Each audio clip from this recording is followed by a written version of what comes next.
We'll call the meeting for Thursday, February 9th to order. On our agenda today is a hearing on Senate Bill 104, which is allowing a surcharge when purchases are made with a credit card or a debit card. Adam, you want to give us a bill brief? Thank you, Mr. Chairman. Adam Siebers with Revisor's Office. Here today as the Revisor presenting on this bill as fairly familiar with its contents. This bill has been percolating in the tax committee for the last couple of years. So I was asked to come present on it since I have some little more background information probably. I'm going to pass out, I forgot to include the actual statute. So if you don't mind, I'll pass out just a copy of the statutes for everyone's review.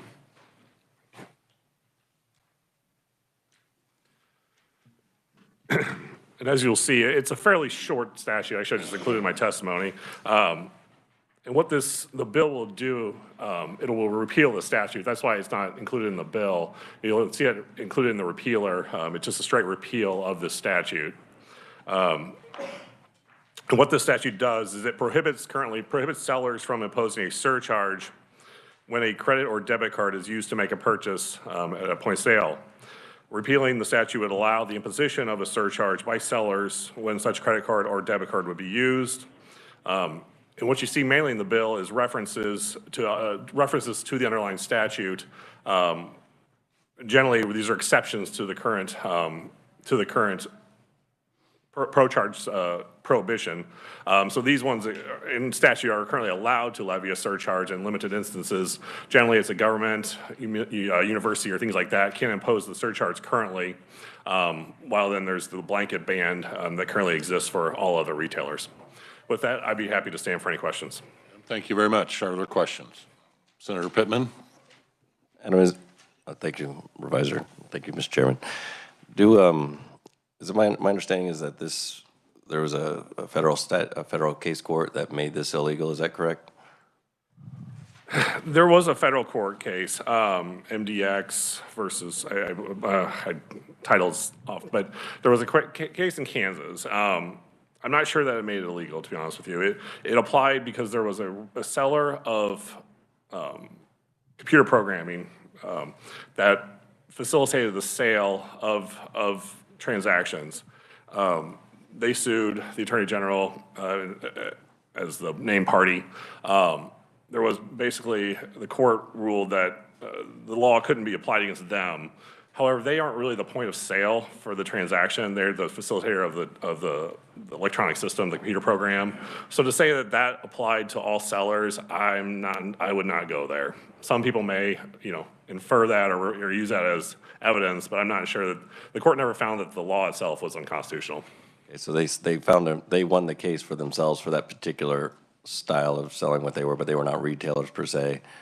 They were the sellers of, computer technology that kind of acted as the go-between between the sellers. And so what the court ultimately held is that the Attorney General couldn't come after them for their sales of the software in the state. And you're saying it doesn't necessarily mean, unless it goes to court again and somebody else decides something, it's still the case as is and it's still illegal to charge these fees? That would be my understanding. Other people may disagree, but that would be my understanding. Okay, thank you so much. Committee, are there additional questions? Senator Gossage? Thank you. So just to clarify, there is currently statute that said it's illegal for a seller to charge a surcharge if you use a credit card. Do I understand that correctly? The basic rule is yes, unless there's an exception from that prohibition. But yes, that is correct. Which shocks me because I know so many who do charge. If I may. This gets very confusing, and that's part of the reason why my experience is dealing with this. I'm here to present on this. What sellers can do, they can't charge a surcharge, but what they can do is they can offer a cash discount on sales. So if you go up to a register, you see the price, but if they offer a discount if you use cash, that is allowed. You just can't impose a surcharge in addition to the stated price for the use of a credit card, if that makes sense. I see. That does clarify. Thank you so much. Thank you, Mr. Chair. Additional questions? Senator Fagg? Thank you, Mr. Chairman. Adam, thank you for your presentation. So I go use my credit card to get your slip out. Is there going to be a separate line item on there that would say something to this effect for disclosure purposes. I kind of like it to be broken out, just my opinion as to what you're paying for there. So just a little conversation on that. Currently under the bill, there's no requirements under this bill. Under prior, I believe, Senate Bill 462 from last year, there was provisions added that would require that. I'm not sure if this is my limitation of, commercial transactions, if that would actually be required. There was, when this bill went through the Senate side on the tax side last year, there was kind of those safeguards installed under Senate Bill 462, I believe. But under the current bill here, no, that would, under just the reading of this bill, that would not be required. Thank you, Mr. Chairman. Like on sales tax, you see sales tax broke out on that. So I just, is there something in the law with sales tax that says you have to be broke out, or is that just a convenience for the merchant? Sales tax is required, to list the sales tax. However, this is not a tax, so this is my limitation of knowing the consumer transaction code of what's required. The only thing I refer to is that they did put that into a different bill, those provisions, like you stated, the rate and, or the surcharge amount, not the rate. But you are correct, there is a requirement that they include the sales tax rate. But since this isn't a tax, this is a surcharge levied by the consumer, to be honest with you, I just don't know if there's another provision that would pick this up. I'm not aware of any. Senator Olson, did you have a question? Yeah, I did. Thank you, Mr. Chairman. I was just wondering if we had a list of the exceptions anywhere. That would be great. Maybe even if we can get them later, that'd be great. All right. Currently, they're listed. I mean, the exceptions are pretty much listed in this bill here. I'm not sure they're listed, but they reference the statute that's being repealed. So they're essentially provide the exception. So like cities, counties, boards of education, universities, and you may recall a few years ago there was actually the Okay. private and out-of-state or educational institutions were added to that list 2 or 3 years ago. Thank you. Okay. Adam, thank you very much. We will now turn our attention to the proponents. Eric Stafford, Vice President, Government Affairs with the Kansas Chamber. Welcome, Eric. Good morning, Mr. Chairman and committee members. Thank you for the opportunity to be here. Adam, is this your pen? There you go.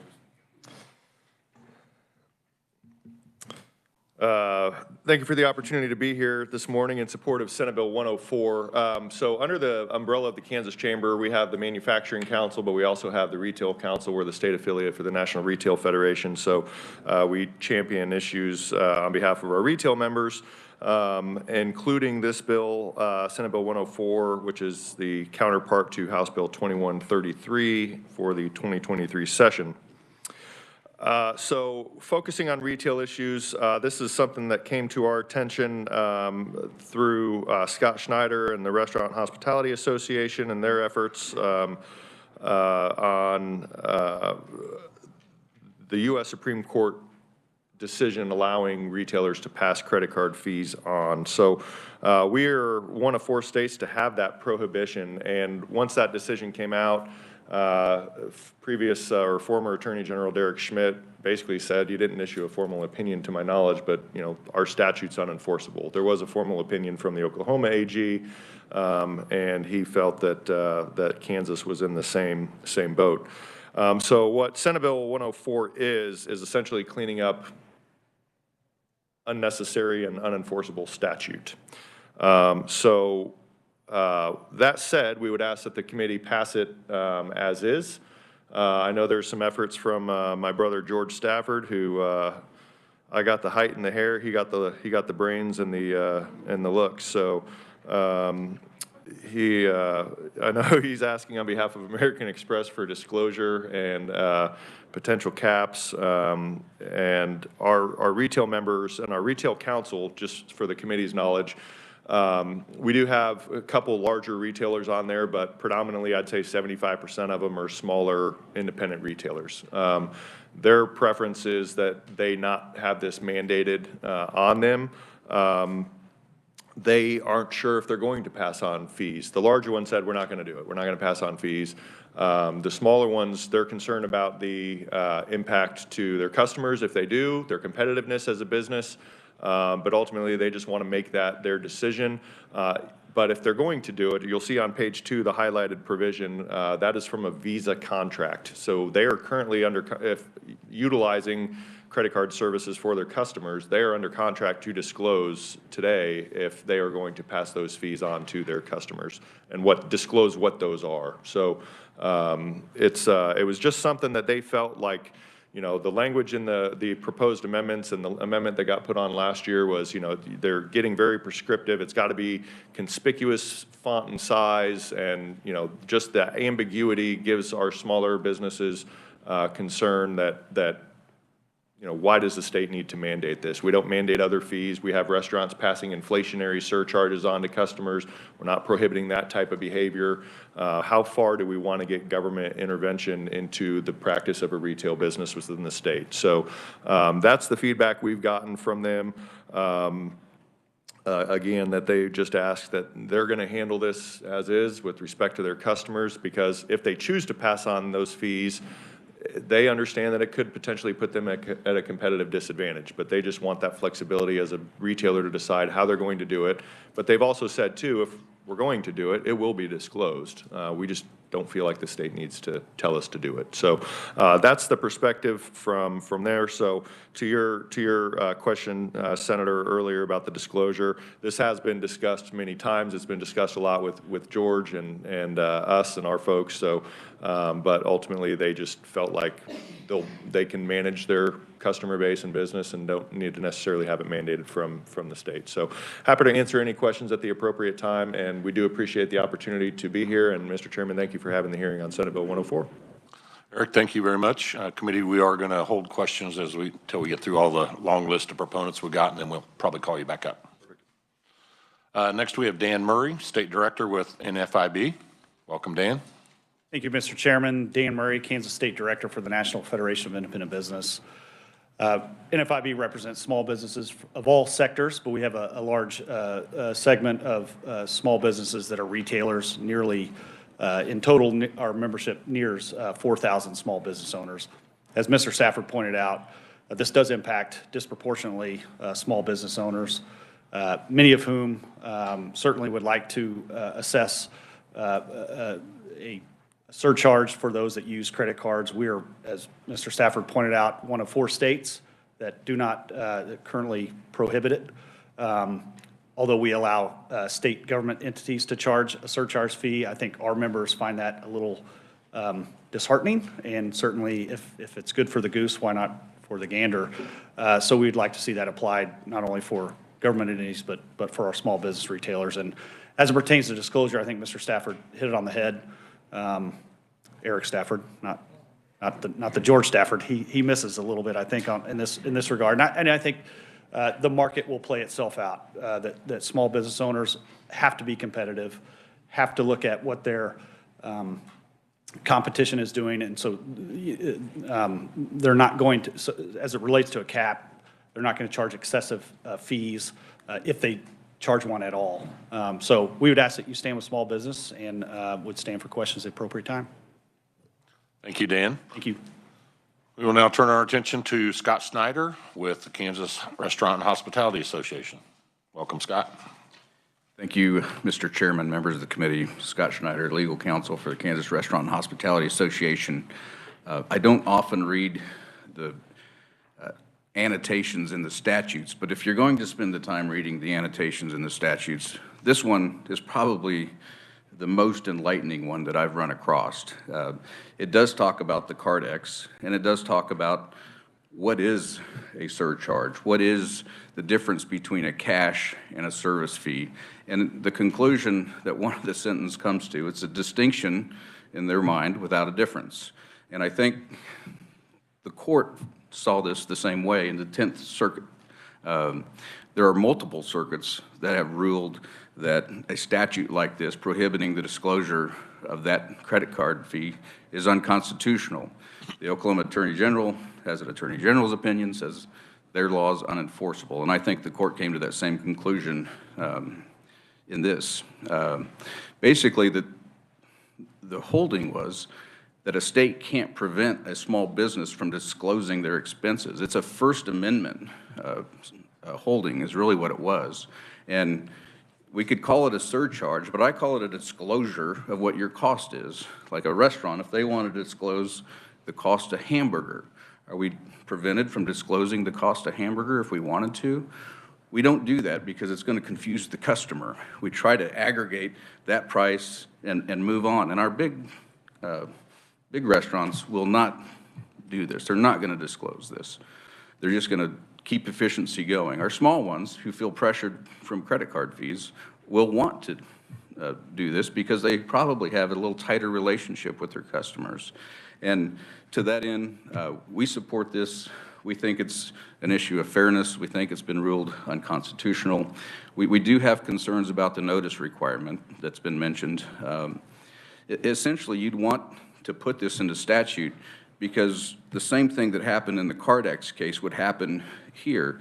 You'd have one end of a business agreement tell the Attorney General, you need to go enforce this notice disclosure that Johnny over here and the Bar and Grill is not putting up the proper notice. So the Attorney General, by putting this in statute, would basically be hired to go defend the credit card company's position. Well, I think that ought to just be left as an arm's length negotiation between the two privately contracting entities, and I think that's the best policy as we move forward. So with that, I'll sit down and be available for questions. Thank you, Scott. Next, we have Amy Campbell on behalf of the Kansas Association of Beverage Retailers. Thank you, Mr. Chairman. My name is Amy Campbell. I represent the Kansas Association of Beverage Retailers. We are the locally owned retail liquor stores across the state of Kansas. I'm happy to stand up again and support removing this statute from our Kansas books.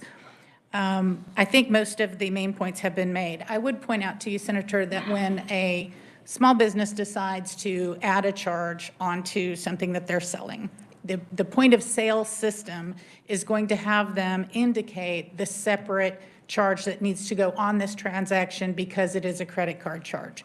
As such, it is going to be a separate line item. The only way they would be able to avoid that is if they baked it into the underlying cost of every product that they sell, and then also had a separate baked-in cost for every product that they sell that was a cash cost. And that is illogical. That's not the way that POS systems work. So you would see that line item. I would point out that the majority of my members do not intend to do credit surcharging. However, I do have some small members, particularly in small towns, who really want to do this. And their point is that they cannot believe the percentage of their overall business costs that's being chopped right off the top of their business and going to credit card processing.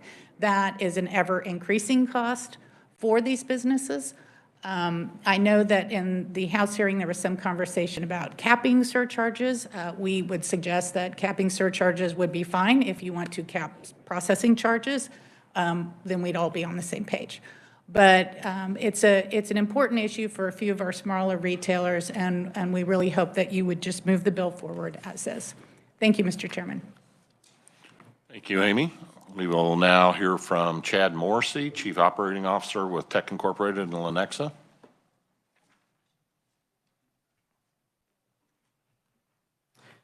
Mr. Chairman and members of the committee, my name is Chad Morrissey, as was just said. We are a small business out of Lenexa, Kansas called Tech Inc. For over 60 years, we have been a top distributor of high-quality tire repair materials, supplies, and equipment. Our customers are tire dealerships, fleets, and retreaders. We also have locations in Omaha, Nebraska, and 2 in California. As I speak for everyone at Tech, we really appreciate this opportunity to kind of just give a testimony and kind of give you some numbers on how this affects us as a business. Back in 2018, we processed a little over 1,200 credit card transactions for a total of $875,000. We were charged 3.1% in total fees. That ended up being around $27,000 that year. Fast forwarding to last year, our credit card transactions are up 113%. Our sales volume is up 120% on those charges, and our total fees are now up 200% in just 5 years. So that ended up being about $80,000 in fees that we paid.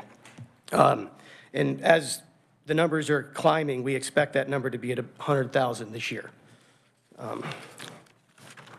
Sorry, I'm nervous today. Just wild. Too much coffee. Let me just say this, too much coffee, and I came from Kansas City, and there was 25 cars in ditches. It was a wild drive in here. Anyways, so let's reset. Why the considerable increase in credit card transactions? As we shift to a more digital age, credit card industry is playing a much larger role in what we do. Industry data shows that 80% of our consumers prefer credit card or debit cards over cash or check payments. Convenience is another factor. Our customers are finding out that paying with a credit card is a much faster way and an easier alternative than writing a check and mailing it in.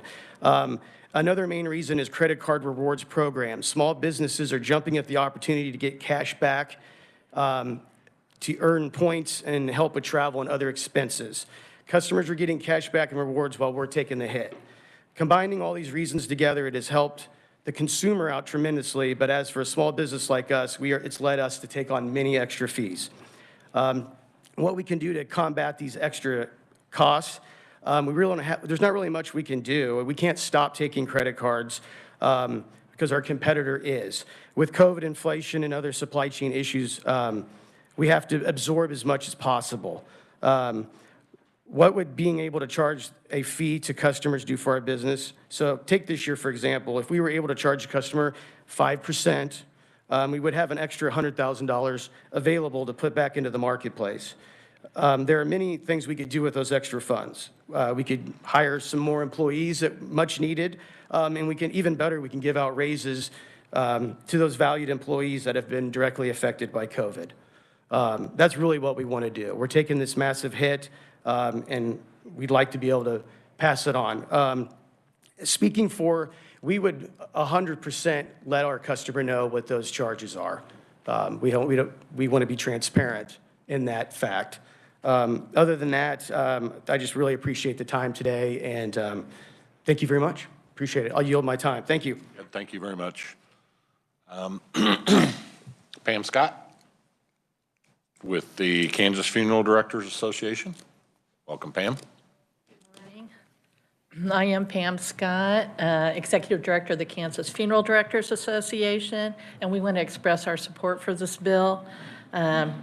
Kansas funeral homes would like the ability to charge the consumer a surcharge to cover the fees they pay to credit card companies.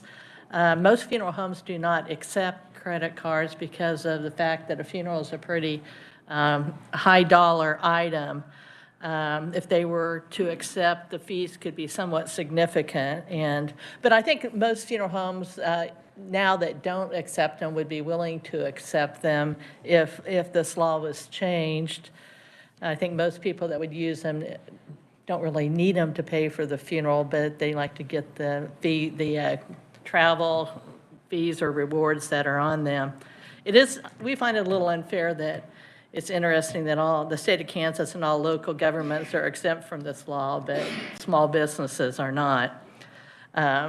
We probably would make full disclosures even if it wasn't required, but I see that being somewhat difficult because so many different credit card companies charge different fees, and I don't know how easy it would be to know what percentage of certain credit cards you're accepting, if it's 2%, 3%, whatever. So we see that as a problem with that. So we would ask for your support of this bill, and thank you for the opportunity to testify.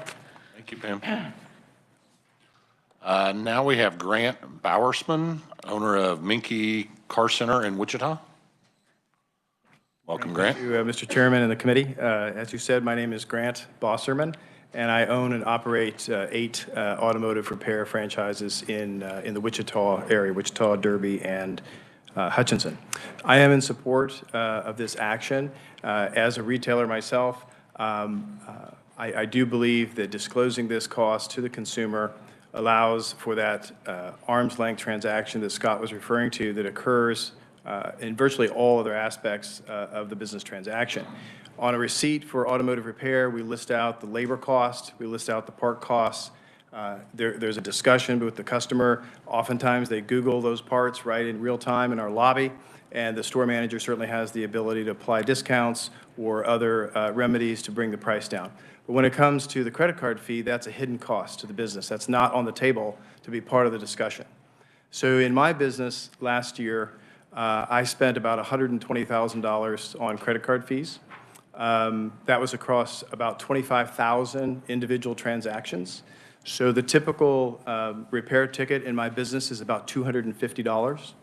So a 2% credit card fee amounts to about $5. So the consumer would see another $5 charge to their $250 bill. So for an individual consumer, it's not a significant number. But as the business owner, it is a significant number, $120,000. Like many in the retail business, our margins are razor thin to begin with, 3, 4, 5% profit. So when there's 2% that's taken away in the credit card fees in a way that can't be introduced into the business transaction, it's meaningful. I have 2 stores right now that need to be remodeled. I have quotes from local contractors who are ready to start. The problem is I don't have the cash. So again, that money is not going back into the local economy. It's going to Citibank. It's going to Capital One. It's going to American Express, wherever that is. It's not staying in the local community. I would also like to give raises, hire more people. That $120,000 would certainly help significantly to do that. This past year, as all of us have experienced inflation, my parts cost for my suppliers, AutoZone, O'Reilly's, across the board, was about 15%. And all of that automatically gets put into our point-of-sale system and virtually passed on to the customer. What's to prevent a credit card company, today maybe it's 2%, but what if they decided to make it 5% or 10%? I'm stuck with having to bear that cost at a point where it possibly could push me out of business. And so by disclosing it, it allows a conversation with the card holder to talk to the credit card issuer of why are you charging me these crazy interest rates plus fees and you're charging the merchant 2%. And so I think that transparency is very important to make sure that there is an efficient market and that everyone benefits. I'll be happy to take your questions later. Thank you very much. Committee, let me call your attention to proponent written-only testimony from Don McNeely, President of Kansas Auto Dealers Association, Kevin Walker with the Overland Park Chamber, Jay Hall with Kansas Association of Counties, Shahira Stafford with KCC, Randy Stuckey with Kansas Grain and Feed and Kansas Agribusiness Retailers, Kevin Gregg with Futural, and Jason Watkins with the Wichita Chamber. I'll now open it up for questions to the proponents. Senator Fagg. Thank you, Mr. Chairman. Chad, I wanted to tell you I was impressed with your presentation. You kind of got into some numbers, and I can tell you that as a small retail person, those credit card numbers can be a lot higher than that. So when you're disclosing as a little guy, a bigger number than what the big guy's paying less because he could negotiate. So I'm sitting here saying that's a cost, whether it's that's built into that thing. We don't, that's, somebody has to pay it. It's either the customer. The only question I'd have, I would think today that if I had something for $4 and I had that cost, why would we have to do this? Why wouldn't you just charge them $5 and not make a big deal out of it? Well, I'm sorry.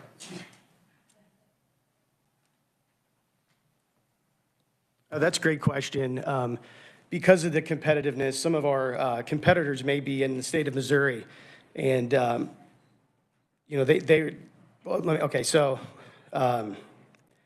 we have to keep our costs as low as possible. So we will add in as much as we can, but as like the gentleman before was saying, that when a supplier raises their price, we too raise our price. So then it's hard to keep adding in more and more and more as inflation is coming. We're up 15, 20% on what we're doing. So we do work in all of our costs, but being able to make sure that this is being covered on the front end is the way we would really like to go. We really would like to be able to just add it to it as another line item and show them that they're paying the fee. just like in all the other states. Missouri does the same thing. Okay. Thank you. Okay, thanks. Senator Gossage? Thank you, Mr. Chair. I'm not sure who can answer this. Just a very quick question. I'm curious, are the fees higher for credit cards or debit cards, or are they about the same?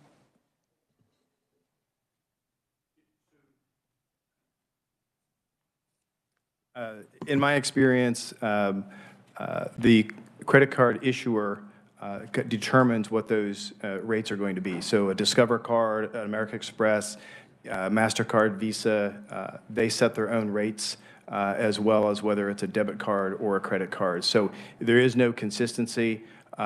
We, as the business, are simply told by our merchant services company. So a merchant services company is the middleman between the credit cards and the business. So our merchant services company simply tells us what the fee is going to be. It's a pass-through. They charge the fee to us, and then they provide it on to the debit card or the credit card issuer. Does that help? It does, but I guess what I'm curious about, in your experience with this, have you seen that debit cards are less or just the same as credit cards? Just wondering. They typically run less than credit cards. And for businesses that have gone the route of providing a cash discount, which again is the most efficient and least costly way to pay for goods, and that's why I'm a proponent of this, is to get it out there so that we can offer that cash discount, make the transaction as low as possible for the consumer. But for those who have offered the cash discount, there seems to be, kind of a I don't know, a fence around debit cards. So debit cards typically are not in the same category as credit cards. Typically, even as I understand it, limited knowledge, even for the ability to offer a cash discount, and if the provider, or the consumer decides not to use cash but to use a debit card, my understanding is you cannot pass on the fee for a debit card transaction. It's only for credit cards. That's my understanding, but I could be wrong on that, but that's my understanding. Thank you. Thank you, Mr. Chair. Senator Pittman. Did you have a question? Oh, sorry. Senator Olson? Thank you, Mr. Chair. The only thing I have a problem with, it seems like we're just passing a fee on to the consumer. That fee's already, in my mind, like Senator Fagg's already been absorbed in the cost, and now we're talking about, and what stops them, even if you're paying 3, to say I'm going to charge a 5% fee because I got to do a little work. When the credit card company or the debit card's only getting 2 or 3, I don't know. I mean, this is kind of the individual, you can talk on it, Eric, if you want, but whoever, they're getting hit with inflation too, and it's already built in. I feel like this is a shift to the consumer to increase their price. Well, to many regards, you're correct. The point that I think we're trying to make, and I think the point that the antitrust settlement that Visa and MasterCard are a party to, it's I think a $5.4 billion master settlement, is their actions to basically move people away from more efficient forms of payment. And so we think this fits within kind of that settlement agreement, creating more clarity. And if a customer wants to move into a credit card payment, they should. There's some efficiencies there. If they want to move into a cash environment, they should be able to do that. But until you understand the difference as a customer, we think that's where this problem lies. In that handoff of that transaction, there's not enough clarity, and this increases the amount of clarity, and that's why that class action settlement actually occurred. So, my theory is if you want to reduce the cost down, and that because I've heard some want to keep it for more employment, fix up the facilities. You should reduce the cost and then put the fee on the line. So they're not paying any more, but they're paying the fee. It's not the business. But what I'm hearing the business want to do is still keep what they're being charged for the fees, but then add a fee onto the consumer. I don't know. Well, yeah, Senator, thanks for the comment. I mean, I think is this government's job to regulate what business profits are? I mean, if so, then let's start talking about the 19.1% average credit card rate that consumers are being charged by credit cards. But ultimately, what we're looking at is giving them the choice. When I go to take cash out from an ATM and I'm going to be charged $3.50 from that bank, or sometimes $7 if it's more expensive at a bar where you don't have any other location or restaurant to get money, there's an ATM fee transaction that's there, and you make that choice whether you want to withdraw that cash out, just like I can make that choice whether I want to pay with a credit card or debit card, and I might face a fee, but it's the convenience. Like, man, I don't have cash. I'll pay the 3% or whatever. There are retailers that are currently doing that within the state of Kansas. They have signs posted where you go on tables at their restaurant, but I don't think it's government's role to decide how a business should spend their profits or what they should do and what they should charge. They're trying to, I think the point that the conferee was trying to make is it's competitive, and they're facing inflationary pressures, and this is something that has been prohibited that arguably shouldn't have been prohibited throughout time. And if that consumer is choosing to not pay cash and choosing to use the service of a credit card, then they should be able to pass that cost on to that consumer who's making the choice to use that payment method. Thank you, Eric. Committee, we do have one oral neutral testimony that I need to get to, so I'm going to give about 4 or 5 minutes left for questions for the proponents. Senator Warren. Oh, thank you, Mr. Chair. Appreciate that. I understand, the balance we're trying to strike here, and appreciate the discussion about consumers having options. I'm just wondering what the proponents, if there are any comments. So many vendors these days, so many locations, so many consumer transactions. There is no option for cash. It's a cashless venue, it's a cashless vendor, and you don't have the option to pay cash. And I'm hearing from constituents that they're frustrated by that for many reasons, but do you have any comment about that when the consumer, it's a cashless venue, and I guess you can go shop elsewhere, but if it's, they don't always have the choice to avoid the fee and just pay cash, but. I think you answered the question, shop elsewhere. I think everyone's trying to find a business model that's attractive to their clientele.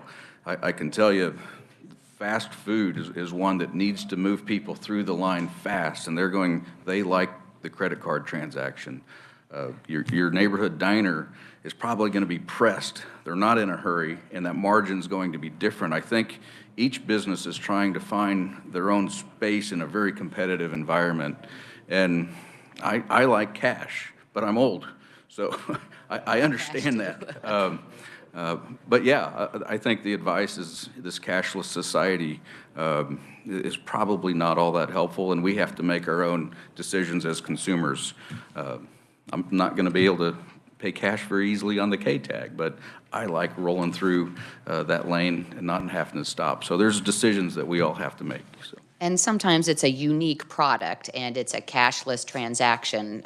Some of our, maybe our concert venues, entertainment venues like that, it's a unique site, and you don't then have the option of, well, I guess if I'm going to be entertained at that venue, then I'll have to use a credit card. So it's, I don't know, I just like options for our consumers, but.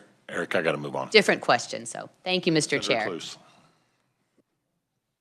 Thank you, Mr. Chairman. Actually, a question for Eric. Sorry about that. I'm going to get my chance, Senator. No, just kidding. Okay. So so the merchant service companies that charge the fee, if a small business decides to add that extra on, then they're going to be collecting that amount and would have to bring it back to the small business. Is there going to be issues on that end at all or not? Are you following me? No. Okay. I mean, well, maybe. So you're saying, so I'm charged, say, 3%, but I collect that from the consumer. Are you asking if I have to? You're going to provide be that to charging credit the card additional amount from the consumer. And the merchant service companies are the liaison, so they're the ones that would have to credit that back to the small business owner. That fee that's being transferred. from what they collect. I'll defer to. You research that a little bit? And Yeah. Get us an answer? Yeah, I will. Okay. I will. Senator Pittman, and then that's it. And quickly, please. Just real quick, Eric, if you would, since you have a pretty strong position on this, I know. You know, one of the roles of government is probably not to tell you how the businesses how to run their business, obviously. You made a good point there. However, one of the roles of government often is to protect the consumer. Sure. So we all agree with that there are things that we want out there. And so just, I can't understand, quite honestly, why, I mean, I heard the idea that Mr. Schneider eloquently say, hey, we don't put all our costs out there. But this is a distinct thing where Mr. Bosserman said, you know, we want to give a cash option or a credit option. So there's a disclosure. He wants to give a disclosure. So what is the opposition to even having, hey, this is a possibility that we're going to pass this on? I don't quite understand what the resistance is. Why is it so Not strong? Yeah, Senator, it's not that there's resistance to the idea, it's the fact that it's already contractually required, so our folks don't feel like getting prescriptive in statute on that they're just sensitive to government putting those types of requirements in statute. We're not putting, I think Senator Warren's point about the cashless ticket venues, we're not disclosing fees, but when I go to Ticketmaster to buy a concert or sporting event ticket and I see $105 for the ticket and then all of a sudden you pay $146, that's not disclosed up front. You're not seeing the total fee until the very end. So do we want to start prescribing those types of requirements? I mean, it's a question. That's pretty irritating. Yeah, so well, and you see it, but it's just more their concern. It's like it's already contractually obligated. If we choose to do this, they're gonna be disclosing it. They had concern over getting prescriptive in statute over the disclosure requirements. That was what was expressed from our retailers. Thank you. All right. Thank you, Eric. Committee, we are now going to turn our attention to neutral oral testimony on WebEx. We have Ayman Siddiqui with American Express. Hello, Mr. Chairman. Can you hear me? We can. All right. Thank you, sir. Thank you, Mr. Chairman and members of the committee for allowing me to testify today. I am Ayman Siddiqui. I'm the Director of State Government Relations at American Express, and we appreciate the opportunity today to comment on SB 104. Kansas enacted its existing surcharge ban in 1986 to protect consumers, and as you know, in 2021, a federal court declared the ban unconstitutional.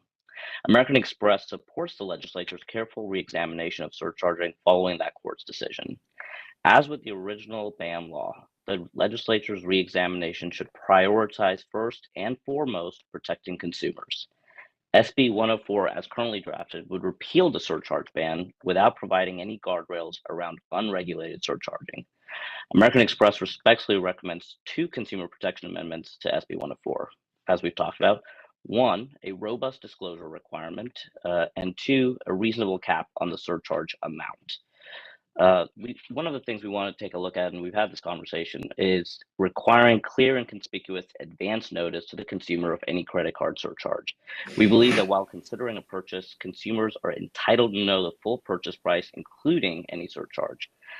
By putting this into law, the requirement to provide advance disclosure will give consumers a clear understanding of when and how they should be notified that a surcharge applies, and give merchants a clear understanding of when and how they should provide that notice. We've already talked a little bit about that. Companies like Visa we have mentioned earlier. I think some of the testimony had talked about that they already require this, but those are in their contracts. That doesn't apply to all the companies. It also isn't written in stone, and there isn't a lot of protection for consumers if businesses choose to ignore that. By putting it into law, that would give some clarity, there'd be some enforcement, as well as some uniformity, so that businesses can give clear statutes for customers regardless of which credit card they carry. The other thing that we would like to recommend is that surcharging exposes individuals to exposes individual consumers to added costs on transactions. It's from routine gasoline purchases to more costly expenses such as car repair, medical care, child care, or housing. For small businesses and government entities that rely on credit cards for business expenses, surcharging can be really impactful to their bottom line. All forms of payment carry an operating expense to the seller. Cash, for example, can be costly to handle, inconvenient to process, and carries the risk of counterfeiting and theft. Credit cards solve many of those problems while providing additional value to merchants who elect to accept them. But repealing the ban on credit card surcharges without placing a cap on the surcharge percent, SB 104 would allow all merchants to single out only Kansas credit card users as the only customers who have to pay the merchant's full operating expense. So we would respectfully suggest amending SB 104 to limit the surcharge percentage in a way that would allow merchants to recoup their average cost of accepting credit card payments over and above how much they would for accepting debit or other types of payments. This would protect both the credit card consumers and benefit merchants. So, we've had a lot of this conversation. I've been listening to a lot of these. There was a couple of points that came up I also wanted to address. One, states across the country right now are revisiting this after the court case decision that came out. In all of the states that are having these conversations, they're having the conversations around putting guardrails. They're talking about disclosure. They're talking about surcharges. We saw Connecticut actually passed a law. Colorado also passed a law. And then a lot of states right now are having those discussions in session as well.